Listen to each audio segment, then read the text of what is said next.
standard EMF of the cell.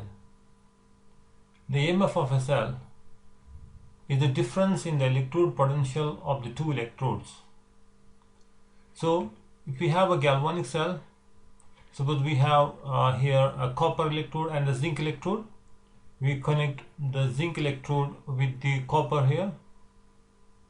Now zinc electrode is dipped in a zinc sulfate solution and the copper electrode is present in the copper sulfate solution.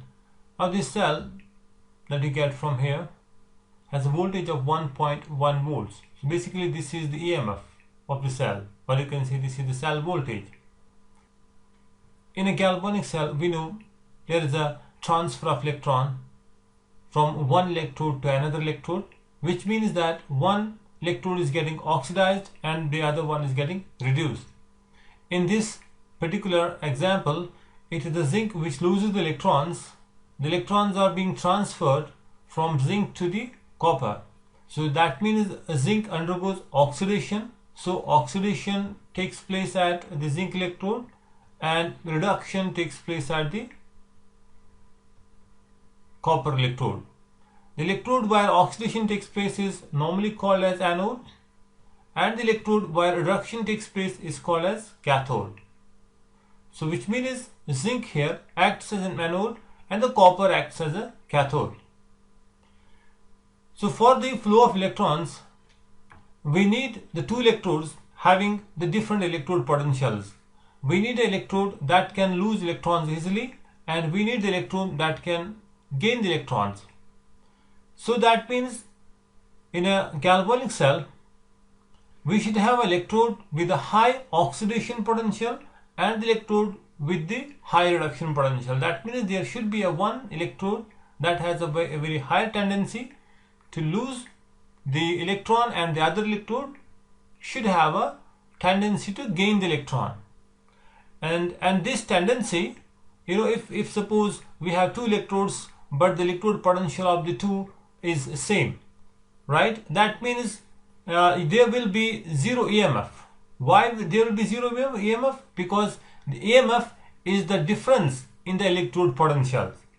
This EMF or this electromotive force, you can say this is the force, this is the driving force for the flow of electrons in the cell. If this EMF, if this electromotive force in the cell is zero, current cannot flow, right? So that means this EMF, the electromotive force of a cell, is basically the sum of the two tendencies, the sum of the tendency of one electrode to get oxidized and the the tendency of the another electrode to get reduced. So basically this EMF is the oxidation potential of the anode, because anode undergoes oxidation, plus the reduction potential of the cathode. This is how we can write down the EMF. EMF of a cell will be the oxidation potential of anode and the reduction potential of cathode. We also write this EMF in terms of reduction potentials only, because suppose we have here the copper. So copper, when you compare it with the zinc, we see the copper has a high reduction potential, right? I can say it has high reduction potential, and at the same time I can here say that this copper actually has a very low oxidation potential, right? Copper has high reduction potential, it has high tendency to gain the electron, while as the the copper, as you compare it with the zinc, it has a lower oxidation potential. But zinc, which has a high tendency to lose electron, we can say that it has high oxidation potential, but it has the low reduction potential, right? It has the low reduction potential. And we also learned that we can convert the oxidation potential of the electrode into this reduction potential by changing the sign. We have learned it in the last video, that if suppose we know the electrode potential, suppose we know the oxidation potential of the zinc. If the oxidation potential of the zinc is, let's say it is 0.76, then the reduction potential of the zinc will be minus 0.76, right? This is what we have learned. So the electrode that has high oxidation potential will have a very low reduction potential. You can express this EMF in terms of either oxidation potentials or in terms of reduction potentials also. But the most common method that you will see in the textbooks, in your reference books, that will be EMF in terms of reduction potential only, correct? In this particular example, in this equation, we have written that EMF is the oxidation potential of anode plus the reduction potential of cathode. I can write this equation also. I can say the EMF is basically, you can rearrange this equation like you can say this is the reduction potential of a cathode, minus the reduction potential of anode, right? Reduction potential of anode, because anode has a very low reduction potential, right? So suppose we take here an example of this zinc and the copper. Let's do some questions on it. We have a zinc and the copper electrode, where you see the zinc is getting oxidized, so it acts as an anode here, and the copper is getting reduced, so this one acts as a, this is reduced here, this is reduction, so this is cathode, right? This is cathode. Question is, what will be the EMF if the oxidation potential of the zinc is this much and the reduction potential of the copper is this much? So we have the EMF. We know the EMF, as I said, is the sum of the two oxidation and the reduction potentials. So we can say this is the oxidation potential of the zinc plus the reduction potential of the cathode, which is here the copper. So the oxidation potential of the zinc is 0.76, because it says the oxidation potential of the zinc is 0.76, and the reduction potential of the copper is 0.34. So this will be 1.1 volts. So the EMF of this particular cell will be 1.1 volts. You can write down the EMF of the cell also in terms of the reduction potential only, right? Suppose copper, which has high reduction potential, I can say the reduction potential of the copper minus the reduction potential of the zinc. It's not the oxidation potential but minus. So I can say it is the reduction potential of the copper minus the reduction potential of the zinc, because zinc has a very low reduction potential right here. So it will be basically the reduction potential of the cathode minus the reduction potential of anode. So you can say this is the reduction potential of cathode minus the reduction potential of anode. The difference is the electrode potential. The difference is the EMF. So the values here are the reduction potential of the cathode, which is the reduction potential of the cathode is 0.34. So plus we have the reduction potential of the anode. What is the reduction potential of the zinc, the anode? See, we are given the oxidation potential. We know the oxidation potential. If the oxidation potential of the zinc is 0.76, we learned that the reduction potential of the zinc then will be equal to minus 0.76. So I can put here the minus 0.76. So this is not the plus, this is the minus, because this is the difference here. Okay, the reduction potential of the copper minus the reduction potential of the zinc. The difference is the EMF. So you can say that the EMF of the cell will be equal to 0.34. This is now plus here 0.76. So which is again now 1.1 volts. Let's take some more questions here. Here in this electrochemical series, we have arranged the different electrodes, in the decreasing order of their oxidation potentials, or you can say this is the increasing order of their reduction potential, right? This is the reduction potential, here.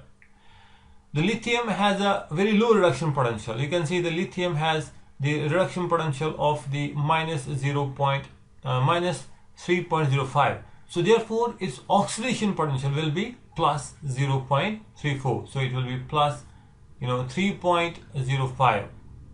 So I can see this extreme, this end of this electrochemical series, the lithium, it has actually the high oxidation potential, right? So this end of the electrochemical series has a very high oxidation potential. Lithium has very high oxidation potential and it has a very low reduction potential. So you can see as you go down, the reduction potentials keep on increasing until it becomes 0 for the hydrogen, which is the reference electrode, and then it keeps on increasing further.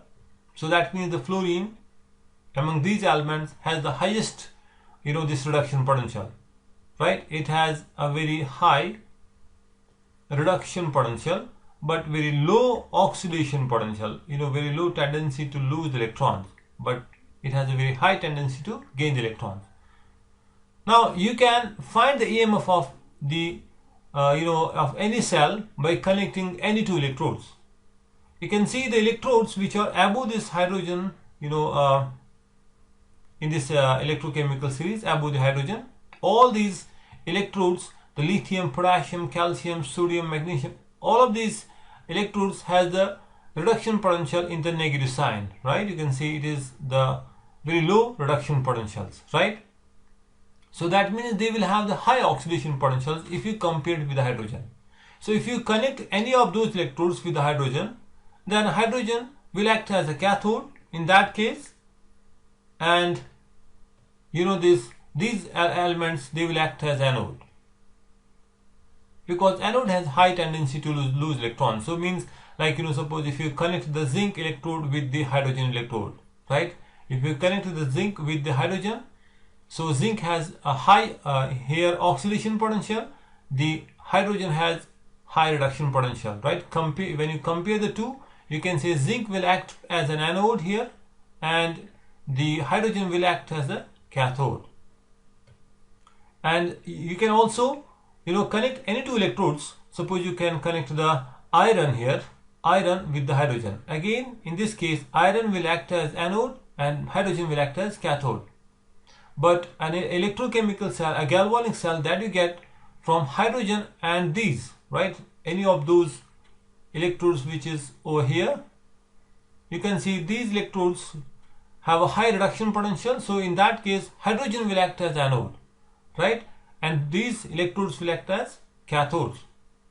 So suppose we want to know what will be the EMF of a cell if you connect the suppose the iron with the magnesium, right? Suppose you have these two electrodes, right? These are the two electrodes, the magnesium electrode and the iron electrode. And if you compare the two, we see that the magnesium is at the top. That means it has very high oxidation potential.